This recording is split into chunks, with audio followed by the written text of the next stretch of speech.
Bonjour à tous nos amis de la page Facebook Maurice Cerullo Francophonie.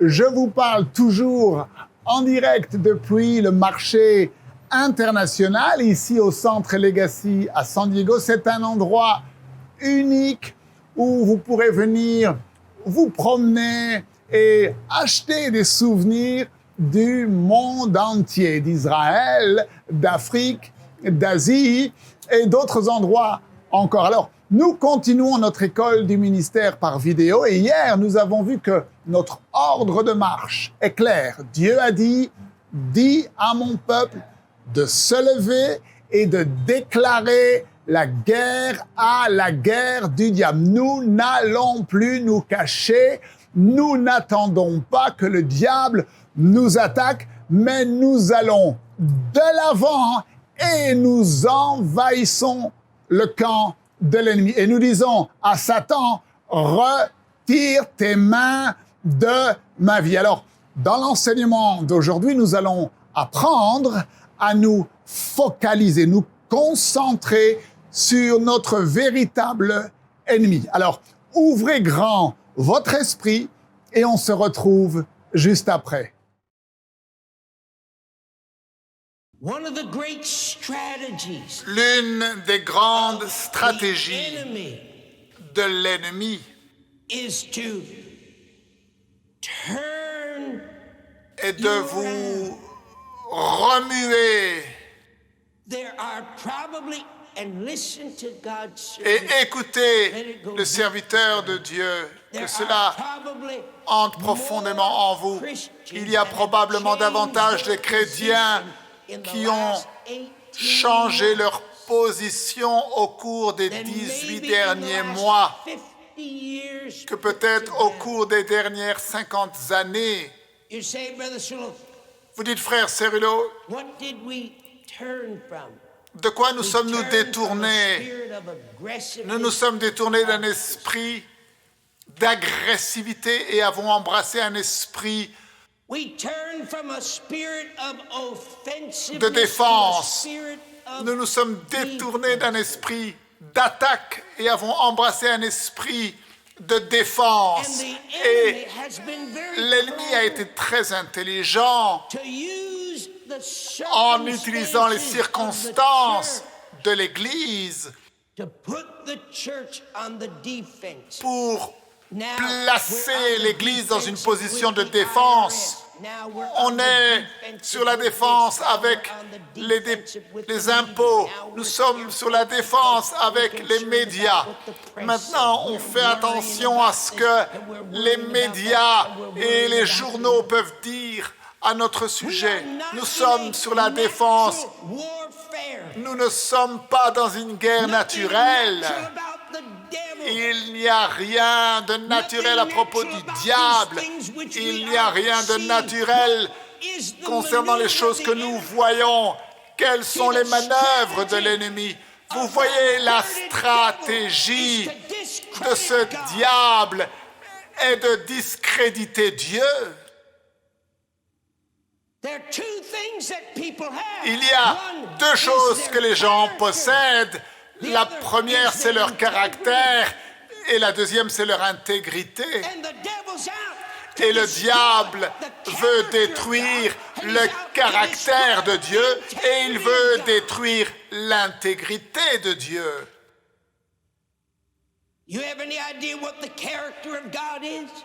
Avez-vous la moindre idée de ce qu'est le caractère de Dieu? Le caractère de Dieu, c'est l'amour. Vous savez ce que le diable aime dire? Il dit, oh, si Dieu est un Dieu d'amour, alors pourquoi est-ce que ton enfant est malade? Il aime dire, oh, si Dieu est un Dieu d'amour, alors pourquoi un tel est en chaise roulante? Il essaye de faire une seule chose, c'est attaquer le caractère de Dieu. Il veut utiliser le monde et les circonstances de l'Église pour attaquer le caractère de Dieu.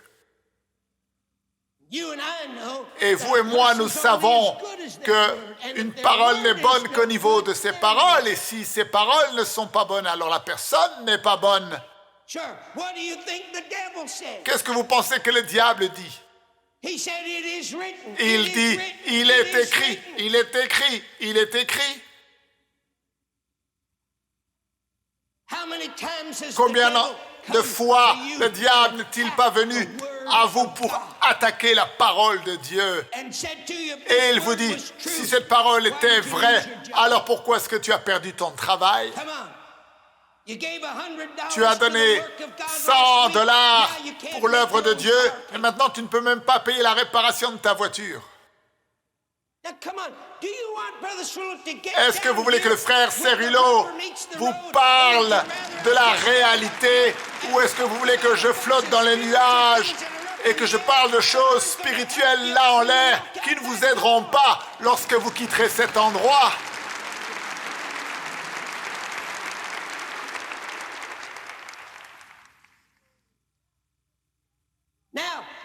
Maintenant, la force de ta position est probablement la chose la plus importante lorsque tu entres dans cette arène pour déclarer la guerre à la guerre du diable.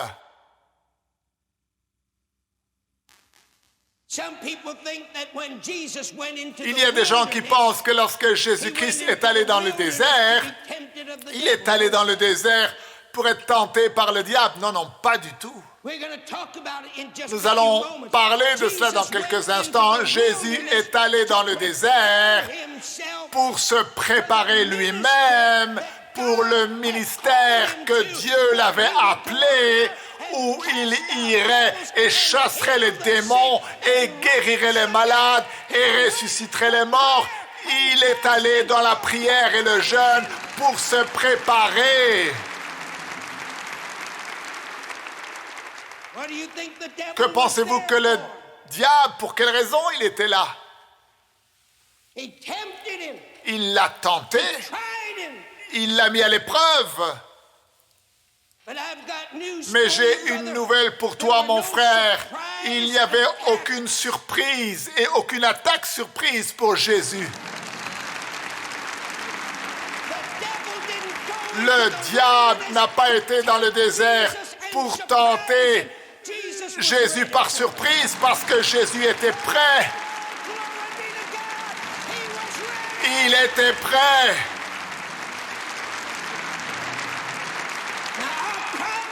Alors notre problème est le suivant. Nos expériences disent ceci simplement parce que nous n'étions pas prêts, nous n'étions pas préparés aux attaques de l'ennemi. Et il y a trop d'attaques surprises qui viennent dans ta vie. Et tu n'es pas prêt.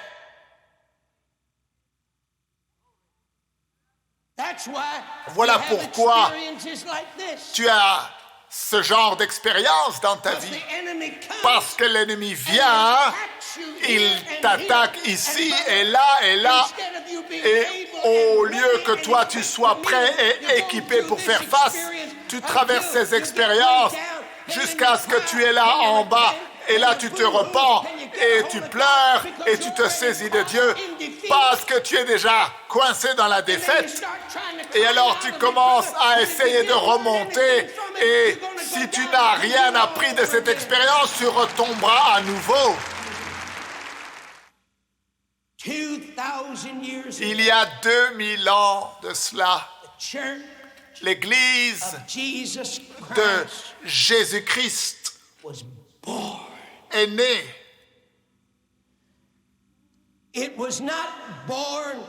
Elle n'est pas née anémiée.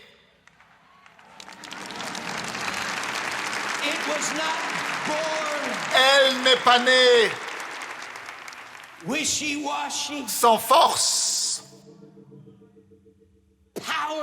sans puissance. Il y a 2000 ans de cela, l'Église de Jésus-Christ est née. Et ne soyez pas offensés. mais elle n'est pas née à travers la dénomination.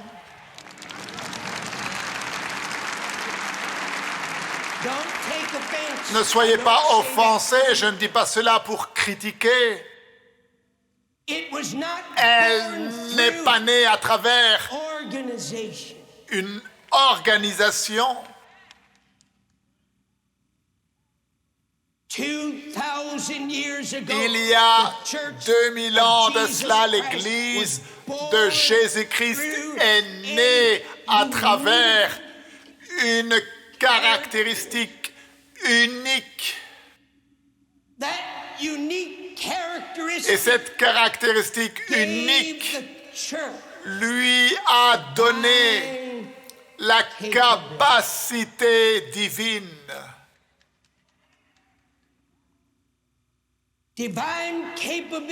Une capacité divine. Saviez-vous qu'il y avait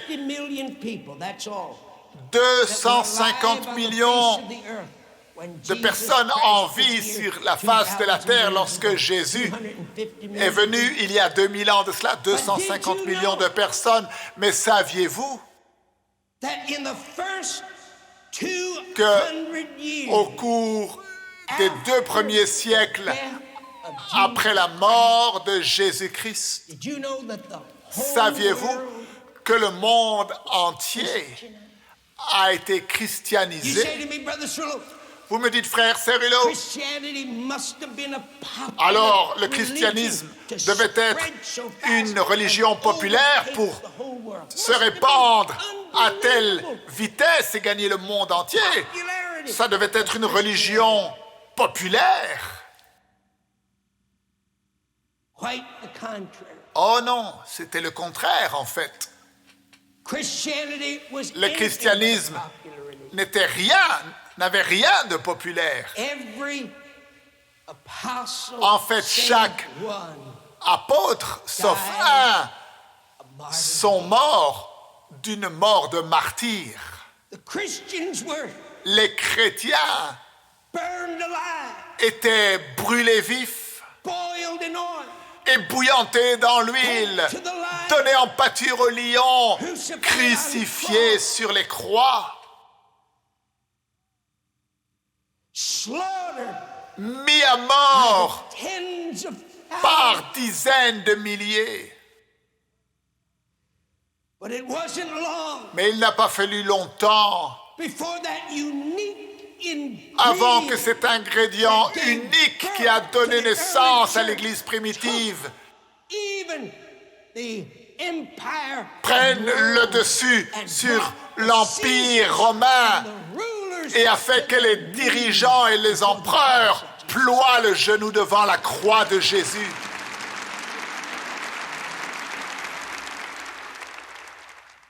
Il y a 2000 ans de cela, l'Église de Jésus-Christ est née.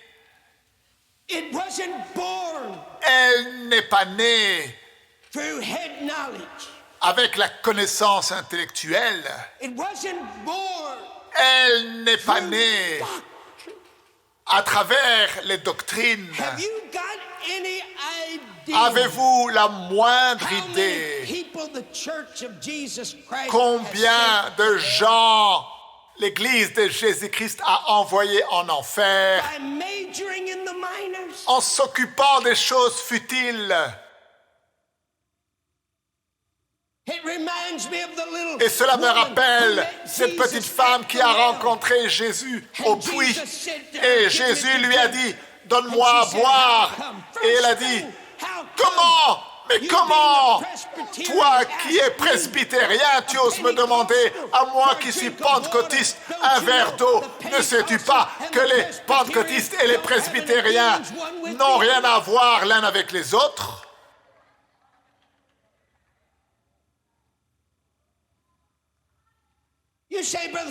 Vous dites, frère Cerullo, je n'ai jamais lu ça dans ma Bible. Eh bien, retourne à la maison et va lire. Comment se fait-il, toi qui es juif, tu me demandes, moi qui es samaritaine, un verre d'eau? Ne sais-tu pas que lorsqu'un juif voit un samaritain, eh bien, il faut passer de l'autre côté de la rue parce que nous n'avons rien à voir l'un avec l'autre?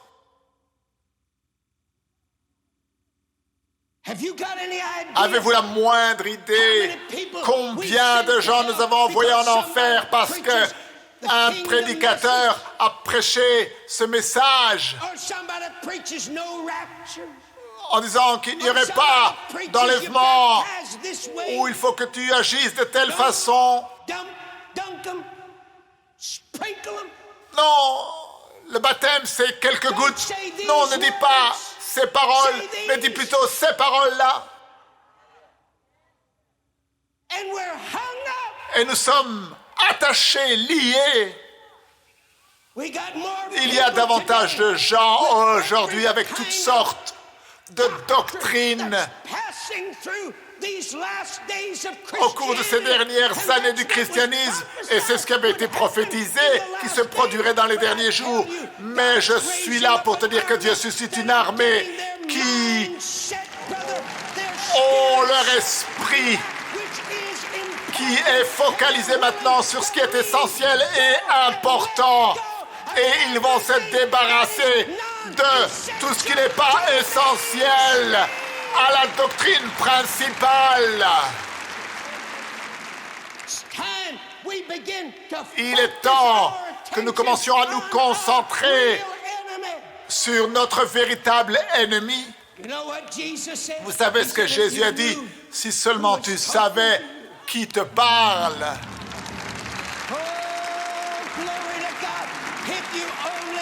Si seulement tu savais qui te parle.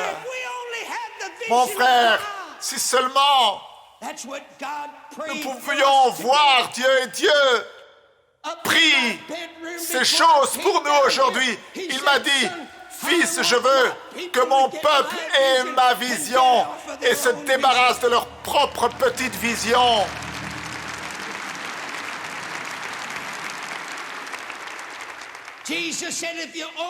Jésus a dit, si seulement tu savais qui te parle.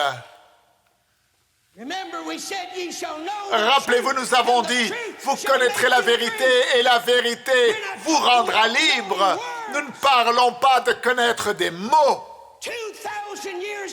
Il y a 2000 ans de cela, l'Église de Jésus-Christ est née et elle n'est pas née par une connaissance intellectuelle. Elle n'est pas née par des mots.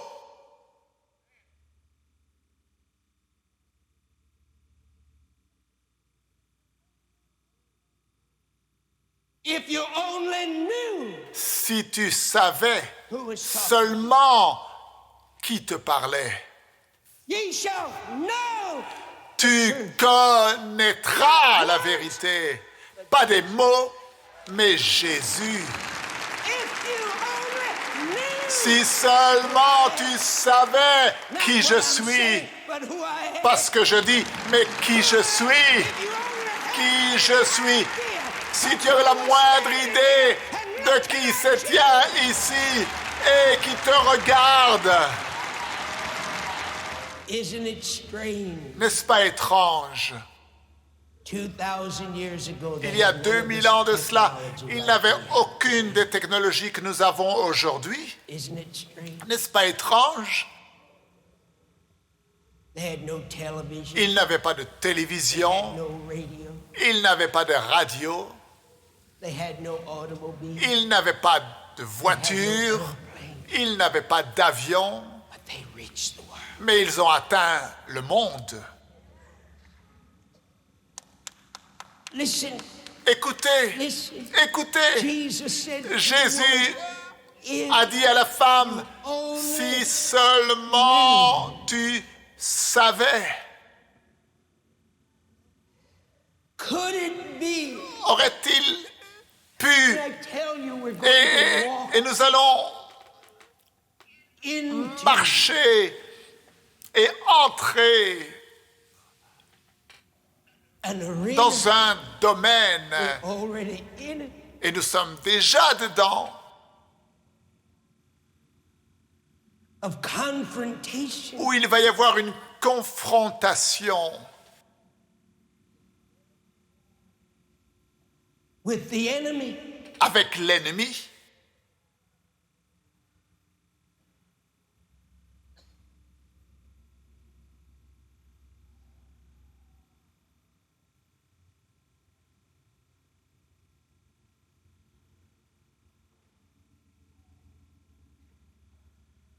Get ready for a shock. Soyez prêts pour un choc. Please don't get angry with me. Et s'il vous plaît, ne vous mettez pas en colère contre moi, s'il vous plaît. Could it be Aurait-il été possible qu'il y ait quelque chose qui ne va pas? Est-il possible qu'il y ait quelque chose qui n'aille pas avec notre expérience?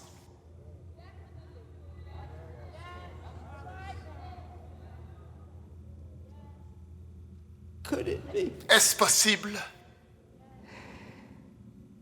Could it be that maybe Est-ce possible que peut-être who have stood behind the le prédicateur qui s'est tenu derrière have le not pupitre had enough n'a pas eu of an experience, suffisamment de and l'expérience? as a result, Et le we résultat have produced qui en découle, c'est que nous avons produit une église.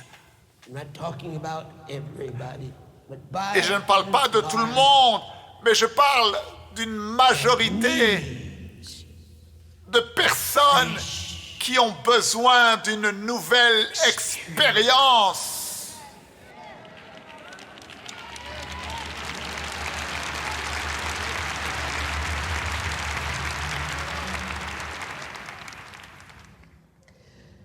Just put this deep inside your heart.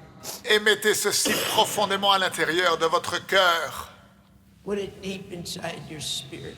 Mettez ceci profondément à l'intérieur de votre esprit. God never Dieu used anyone. n'a jamais utilisé Now, qui que please, ce soit. don't get angry with me when I make S'il vous plaît, ne vous statements mettez of pas en colère revelation lorsque like je this, fais including ces Jesus déclarations, ces révélations, et y compris Jésus.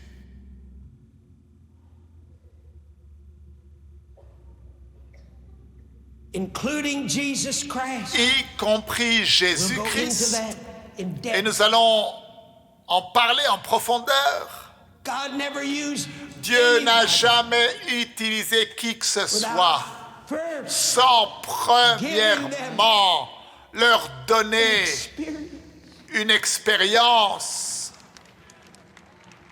The reason why La raison pour laquelle church l'Église primitive, without the written word sans posséder la parole écrite, a été capable de manifester ce qu'ils ont manifesté. C'est à cause du fait de l'expérience qu'ils ont eue avec la parole vivante.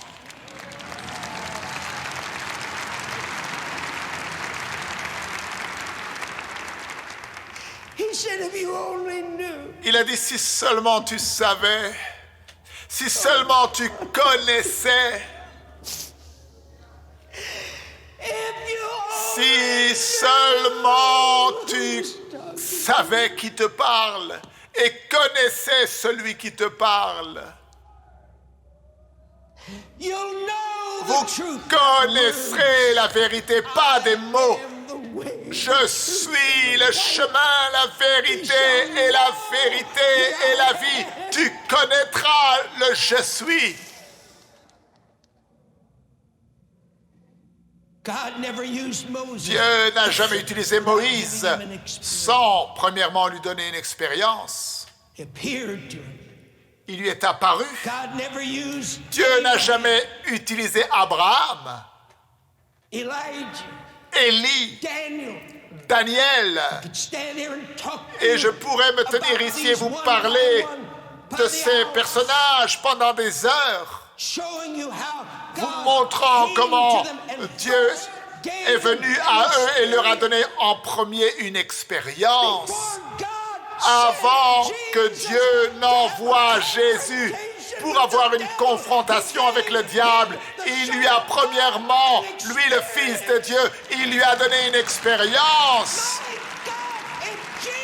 Mon Dieu, si Jésus a eu besoin d'une préparation, toi aussi tu as besoin d'une préparation pour chasser les démons, guérir les malades. Qu'est-ce qui te fait croire que tu peux te tenir ici avec seulement une connaissance intellectuelle et que tu pourrais chasser les démons et guérir les malades et chasser les démons et ressusciter les morts et entrer dans le territoire de l'ennemi si tu n'as pas premièrement eu une manifestation de Dieu qui touche ta vie?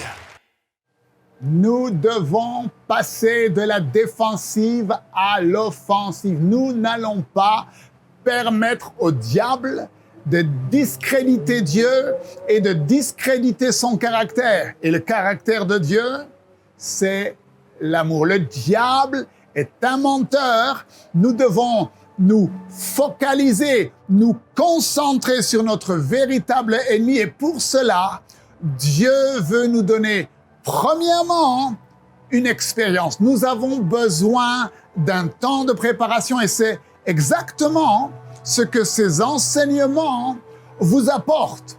Vous êtes dans un voyage spirituel extraordinaire qui changera votre vie pour toujours. Alors, à demain, ne manquez surtout pas la suite de ces enseignements. Merci de partager avec tous vos amis la page Facebook Maurice Cerullo Francophonie et que Dieu vous bénisse.